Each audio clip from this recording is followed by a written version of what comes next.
পুঁই শাক চচ্চড়ি মাছের মাথা দিয়ে রান্না করেছি। দেখুন কি সুন্দর হয়েছে। খুব কম উপকরণ দিয়ে রান্না করেছি। পুঁই শাকটাও ধুয়ে নিয়েছি, আমাদের বাগানেরই পুঁই শাক।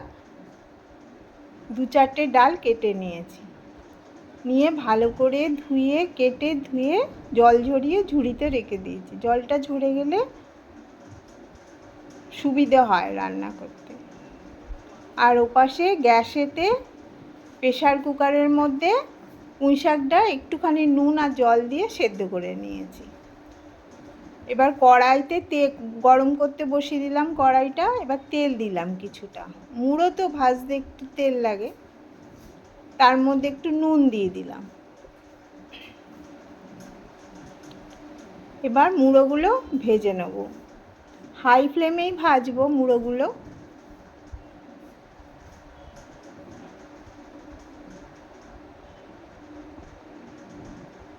আমি কাতলা মাছের মাথা দিয়ে পুঁই শাক চচ্চড়িটা করেছি। কাতলা মাছের মাথাটা এনেছিল, দেখলাম না পুঁই শাকটাও আছে, অনেক দিন পর মাছের মাথা দিয়ে পুঁই শাকটা করে নেব। 2-1 মিনিট লাগে মাছটা মুড়োটা ভাজতে ভালো করে, না হলে ভালো করে না ভাজলে না কাঁচা গন্ধটা থেকে যায় মুড়োর মধ্যে, আঁশটে একটা গন্ধ আসে। সেই জন্য মুড়োটাকে একটু কড়া করে ভেজে নেব, একটু বেশি সময় ধরে ভাজতে হয়।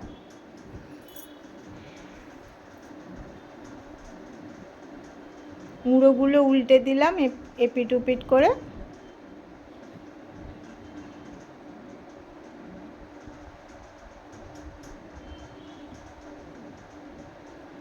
কাতলা মাছের মুড়ো দিলে খুব সুন্দর টেস্ট। মুড়োগুলো ভালো বড় হয় তো, যার জন্য শাঁসও থাকে ভেতরে কাতলা মাছের মুড়ো, ওই জন্য পুঁই শাক দিয়ে রান্না করলে বেশি খেতে ভালো লাগে। এবার মাছগুলো হয়ে গেছে, তুলে নিলাম, দিয়ে কড়াই অল্প করে সর্ষের তেল দিলাম, দিয়ে একটু 5 ফোড়ন দেবো, ফোড়নে আর 2টো শুকনো লঙ্কা কেটে দেবো, দিয়ে দিলাম। দেখুন শুকনো লঙ্কা 2টো দিলাম। এটা ফোড়ন দিলে খেতেও ভালো হয়। আর ওদিকে সবজি একটু কেটে রেখেছি, একটা আলু দিয়েছি, একটা বেগুন দিয়েছি, আর একটুখানি কুমড়ো দিয়ে দিয়েছি। বেগুনটা দিলে একটু মাখা মাখা খেতে হয়। এবার এগুলো দিয়ে দিলাম, কিছুক্ষণ নাড়াচাড়া করার পর কাঁচা গন্ধটা কেটে যাবে। নুন দিয়ে দিলাম, নুনটা দিয়ে ভাজলে মশলাটা সবজির মধ্যে নুনটা ঢুকে যায়। এবার ওর মধ্যে 1/2 চামচ হলুদ দিলাম, আর সামান্য একটু গুঁড়ো লঙ্কা দিলাম, দিয়ে এবার একটু নেড়ে নেব।